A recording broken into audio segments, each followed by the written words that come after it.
Hey everybody, welcome to episode 21 of Restoration Z. We are very, very close now.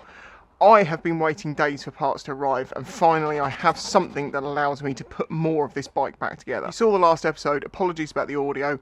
I've now got rid of that cable and I have a new one, and I think hopefully my audio problems are resolved.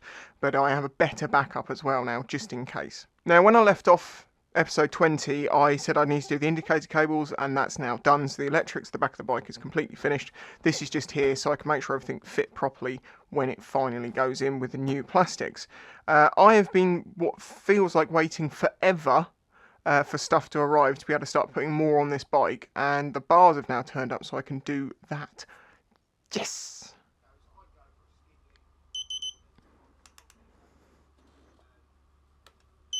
There's two things I've been waiting on to be able to get on with this. The headlight is one, and the second one is the handlebars. This was the more important one because now I can put everything else back on the bike, get the brakes and everything on. The light is a drop-in replacement, so I can put that on when it arrives. Although I have emailed the company and sort of said, hey, do you have a tracking number or something? Because it's been a month since you were supposed to have sent it, and I haven't heard back from them, so I don't know if that's happening or not. First though, I need to tell you something. When I realised this, it sucked a bit, but it is what it is. The paint on this frame will not last that long. I knew I had issues along the way. I knew it wasn't the best paint to use, etc, etc. And in most of the places it won't be a problem. But where the side stand goes, when I attached that, because the paint was slightly too thick, it actually peeled some of the paint, and it made me realise, oh, this hasn't actually, it's cured, but it's very plasticky. And I know a lot of people are going to say, told you so, told you so. Well, a lot of you didn't, because the videos were recorded, like stuff was done before it got online, obviously. I always knew this could be a risk to happen, but I didn't imagine it would be as bad as it is. But I'm looking at it from a different perspective, which is, as I mentioned in a previous video, I know without filming and all that guff and not doing all individual servicing work, this bike can be taken apart in a day, down to the frame easy, and it can be put back together in 1 or 2 days. So what I'm planning to do is, you know, it was so rusty before, we can now see what it would look like in white. It's going to be fine for the summer. I'm going to get to enjoy the bike for the summer, but this winter it'll be a case of stripping it and sending it off to get powder coated. I said along the whole way, I know this isn't the best thing to do. It's currently the only thing I can do, and it was the only way I could create interesting content during lockdown to support myself. Remember, I'm full-time, so this was like, okay, let's just do what we can do. If you looked at the rust of this before, we're definitely better off. And it's only the top layer of paint's the problem. The primer seems to have taken really well, so actually I'm not too worried about rust becoming an issue again in the time that it's going to be. But I'm being honest with you, and I'm telling you all this because that's how I do my things. And if I make a mistake or if something goes wrong, I'm like, that's just how it happened. As I say, I know there's an awful lot of people who the whole time of doing this series wanting to tell me how I shouldn't do this or should do that or shouldn't do that. You don't know the scenario I'm working under, you don't know the budget, you don't know why I can and can't do things, and people naturally want to say, well, what's always the best thing to do? Unfortunately, what's the best and what's possible are very often two different things. However, it will be interesting to see how this paint job does. I assume it's going to scratch on the side stand again, and that's pretty much that. I was sort of sat here for a moment thinking, right, what do I do? Do I now just stop right here, fully strip the bike down, send it off, bring it back, 2-week delay sort of thing? But I know it's going to be longer than 2 weeks. I know I haven't got the heart to strip it down just yet. So I'm like, well, as I say, you're so nearly there. Build it, ride it, enjoy it. Don't worry about it so much during, this time, because we know we're going to be powder coating the frame in the future. Hopefully I'll be able to find someone to work me on that so I can bring the costs of that down a bit. This winter, that'll be done. If you're new here, I would appreciate a subscription and a like for the honesty. That's the way I do things here, because, as I said, I could have just not told you the truth. But I want you to be aware of, I did have problems. So I have new handlebars. This would be thanks mainly to one of my patrons who said, hey dude, I want to get you something for the build, and sent me over some cash to buy the bars. Very kind of you. The standard bars that come on the DRZ400SM in the UK, in this year anyway, were Renthal fat bars. 605-1, I believe. Now the closest sort of bars I could find to those from another company was some Pro Taper Evo CR highs, and I nearly went for those. But then I was like, I can save myself 20 quid here, and I'll get myself some fat bars. But I couldn't get the exact same bars again, and I didn't really want the exact same bars again. I wanted a little tiny bit more height, not a lot, a tiny bit. Renthal's website, you can put in your set of bars if you've got Renthal's already, and then you can look at another set overlaid in many different dimensions, and it shows you the different height and how they sit. It helps you work out what bars to get a million times easier than trying to just do the measurements. So the ones I had before were 605s. These are 603s.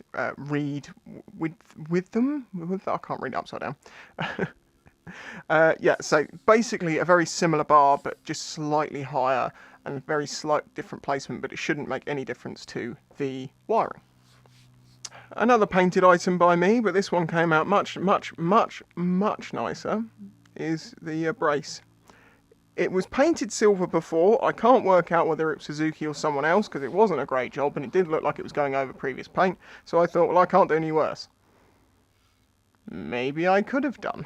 Also, I made sure that the caps were tight enough on the top of the forks, and now I've lined them up. I've actually switched them around to the bleeders at the top because I think they were going to be a problem with the bars where they were at the bottom. I think that's where they were before. I can't remember, but either way, they're that way around. It does mean the writing's upside down, but it doesn't make any great difference to the forks. I've just nipped those up evenly for now, just so the bars will hold in place. Something I should mention, before I put the fairings back on, I'm going to go over this bike and I'm going to do an idiot check and just make sure that I've done up, like I'm going to go through the main, most important nuts and bolts, make sure they're done up tight, then go through the secondaries and make sure they're done up tight.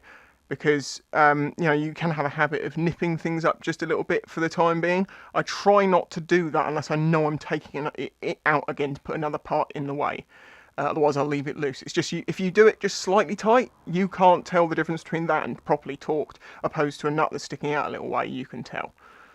Little safety tip that I think is one of the ones that I've helped save my butt with in the past. Okay, next I need to go and get the master cylinder and the clutch lever, and oh, do I have a clutch lever. Okay, so if you remember, my master cylinder was in a right old state. The paint on it was horrible. It had obviously been repainted by someone at some point, so me repainting it isn't doing anything worse than what they did. Yes, it's not ideal. Yes, I'm going to have to be super careful about brake fluid and stuff like that. I know this, but it's all I can do for now.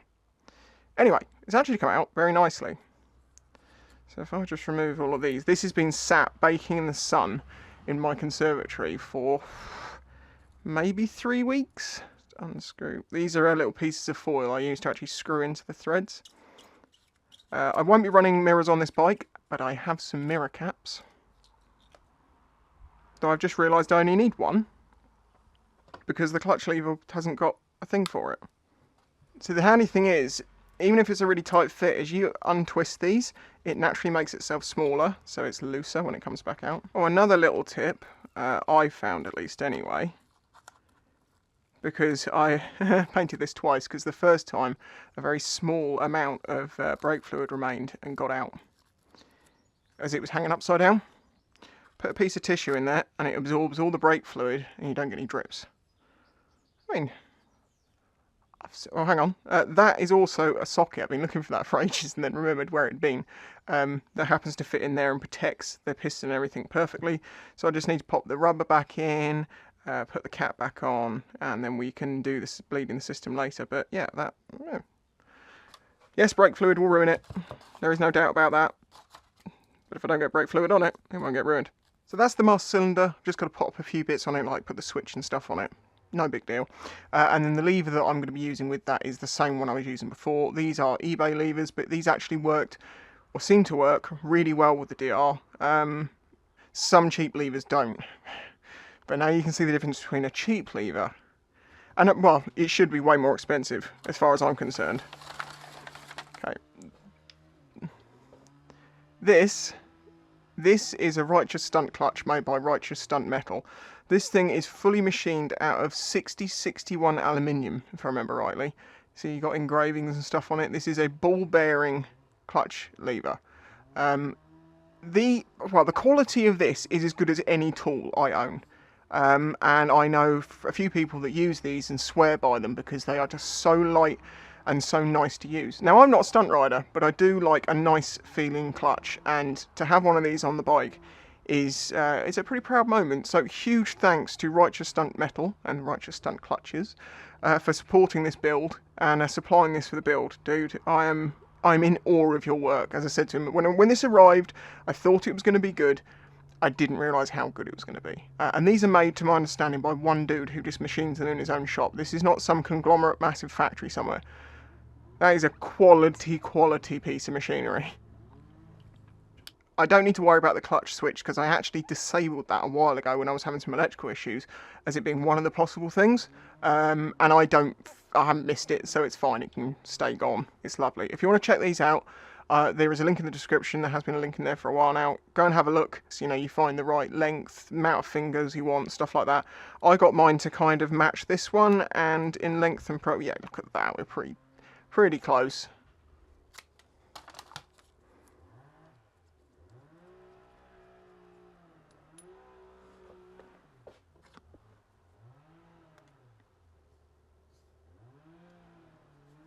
There we go. That's just a little CNC blank for that. And I obviously only need one because I don't have one for the other side. I don't know if I've mentioned this, but I bought new handguards. My old Abyss, however you say it, ones got damaged. I don't know how. Whoa. I'm doing the splits. And yeah, I needed to replace them anyway because they're a bit twisted. So I've got new ones. The hardware goes there, but it clamps either side, so I don't need to worry about putting that on first. So I can just put my master cylinder straight on. Not that I know exactly where it needs to go yet, but I'm going to guess it's somewhere around there. Next on is the switch gear, and for this side it's basically just a kill switch and a start switch. That's going to go about there, and then the throttle housing, which means I need the throttle tube. Means I need to get this grip off of here. This is an old one, as you can see. I have new grips. This is mildly glued on. It's a very tight fit, so it hasn't gone anywhere with that glue. So I'm now going to cut it off. I've just remembered why there's only a little bit of glue on here and why that grip's not moved. The original grip on this throttle tube, am I in focus? I hope I am. Was like a vulcanized rubber one that was adhered to the whole surface, and I had to like trim it off using a scalpel. That's why it grips so well. It's a mess. Now it's time to fit this lovely piece of metal, this Righteous Stunt Clutch. I'm going to do like a full review on this in the future, once it's been on there for a while, just to sort of say what it's like as a normal rider's clutch rather than just a stunt rider's clutch. I'll just put that there for now. Oop. Move on me like that. And then we stick on the other bit of switch gear, which is obviously the indicator, pass light, that sort of stuff. I went with some rental grips. That's what I always use. They're cheap, they're cheerful, they work for a couple of years and you put new ones on. When it comes to attaching grips, there's many different ways people will do, from hairspray to actual glues, wiring them on, all sorts of ways. You choose your way. I'm not telling you how to do it. I'm just saying I use a little bit of grip glue. This is rental grip glue with rental bars and rental grips. No one can say I'm doing this wrong. Now watch the internet go, oh no!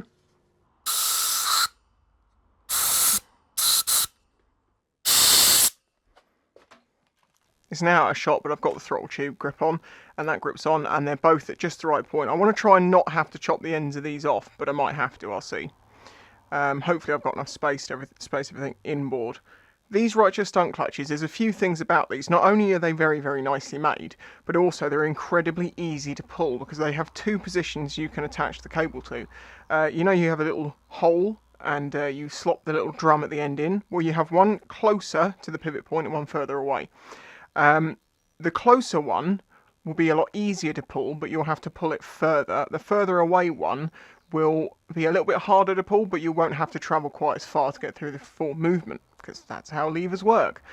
I'm just going to quickly try it in the outer position, so this will actually be not the easiest pull, but I'll extend this middle bit, but I won't have to pull it all the way in, and I do kind of like cheating pulling. Getting a clutch lever adjusted correctly is a bit of a balancing act between this adjuster, that adjuster, and maybe another adjuster on the bottom of the bike, or not this adjuster up here in line. Depends what sort of bike you have. But you want it to be in a state that when you release it, the clutch is fully engaged and it can fully compress. But you don't want your lever to be loose. Okay, that there That feels a little lighter than stock. I mean, I can still do that one finger, and that's on the harder setting. Let's try it on the other one. Yeah, it's definitely easier, but I'll have to pull it in more. I'm going to go with the first hole, I think. I don't mind the weight of this clutch anyway. With the lever in that setting, it's still slightly lighter than it was before, and it feels lovely. There's virtually no up and down in this. It's just... Dude, you make some good stuff. So, with thanks to my patrons, we have a brand new set of Ace Abyss handguards with all of the new fitting gear, one bag of mounting hardware, and this is the stuff that you really want. The Ace Abyss mounting kit is way stronger than the cheap handguards you get. Jake's talked about this recently. Check his video out. I actually fully agree with him. That, in short, the cheap actual handguard parts you can get aren't too bad, but the mounting kits are terrible. But yeah, I've gone for new ones. So you slot that through there, you put this on the end, like so. And as you tighten, that little wedge gets pulled inside this little housing, which goes outwards and then grips.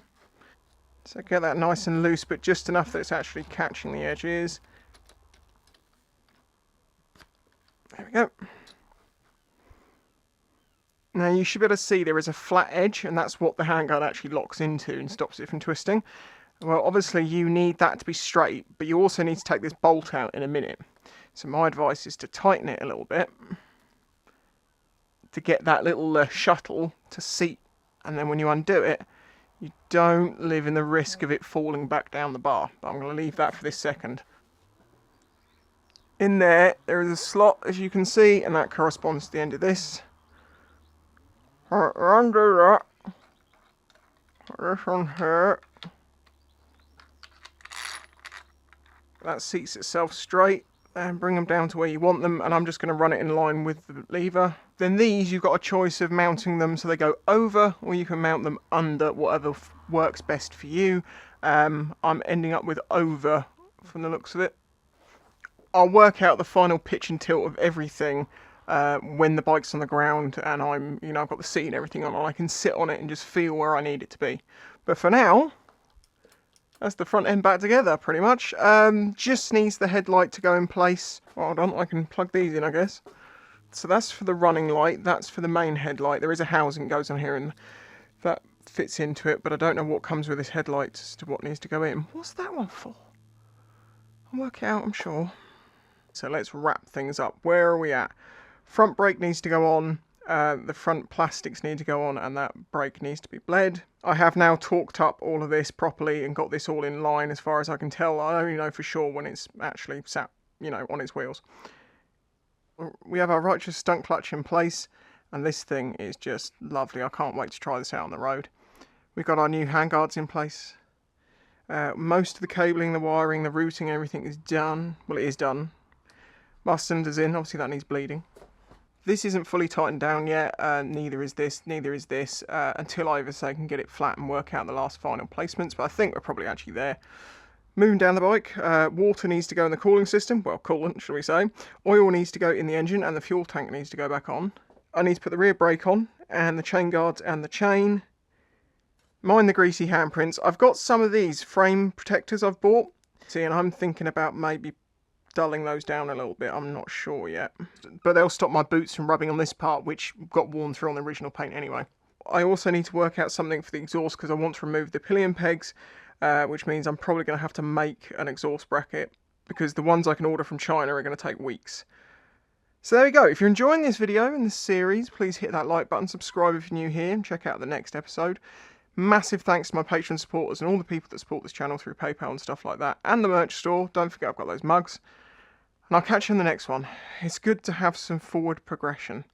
And I think this thing's going to look pretty good in the end. Bye-bye. If you enjoyed this video, please remember to hit the like button and subscribe to see future videos. This channel is made possible by the support of the audience. Please consider joining my Patreon to get early access to videos, questions answered in the monthly Q&A, your name on screen, and some exclusive content, all for as little as $1 a month. You can also check out the links in the description to my merch and other ways to directly support the channel. Thanks for watching.